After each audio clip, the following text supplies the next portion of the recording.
Well, let's take a look at what's making news in print and online this morning. We're now joined by Richard Dennis from the Australia Institute. Richard, a very happy new year to you. Happy New Year. Good morning. Great to have you on the show. I don't know how you celebrated New Year, but I think a lot of us had a very quiet one. And I think restaurants, hospitality are really suffering because of that. And it's all, of course, we're all scared to catch the Omicron variant. And the AFR have a very interesting story about this.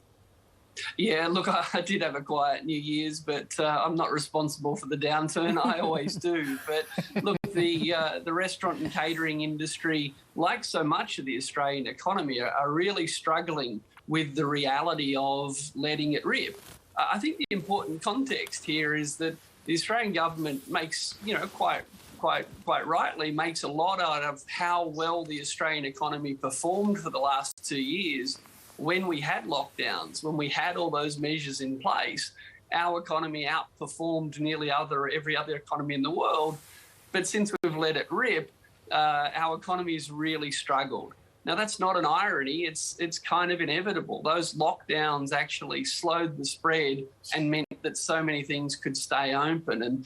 And now we've got a perfect storm for the restaurant and catering industry, for example, where their customers don't want to get sick. Their staff can't work because they are sick, and they can't even get supplies because the supply chains are breaking down, because truck drivers in particular and wholesale workers in particular are very hard hit by this. So restaurants that could even operate previously with takeaway businesses can't even get the staff or the supplies that they could during lockdown. And Richard, we've been talking about rapid antigen tests in short supply around the nation, but you're an economist. You've seen the debate about how much they should cost, whether they should be free. What are you seeing today, and what's your take? Look, there's no debate amongst economists, none. These things should be free. When I take a test, it's not for my peace of mind, it's to stop me spreading it to other people.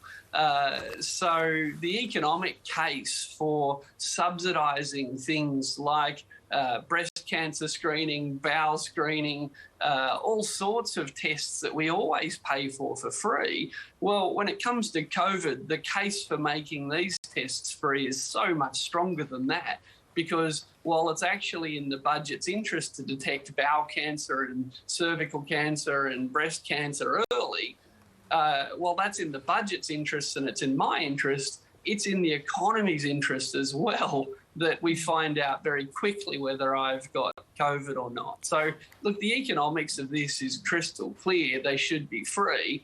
The government's problem isn't that they can't afford it. The government's problem is that they didn't plan ahead, and there's just not enough tests around. So making them free at the moment means people would use them, and there's not enough of them. The people who wanted to let it rip, the people who'd spent months saying we should let it rip, haven't planned for exactly what they wanted.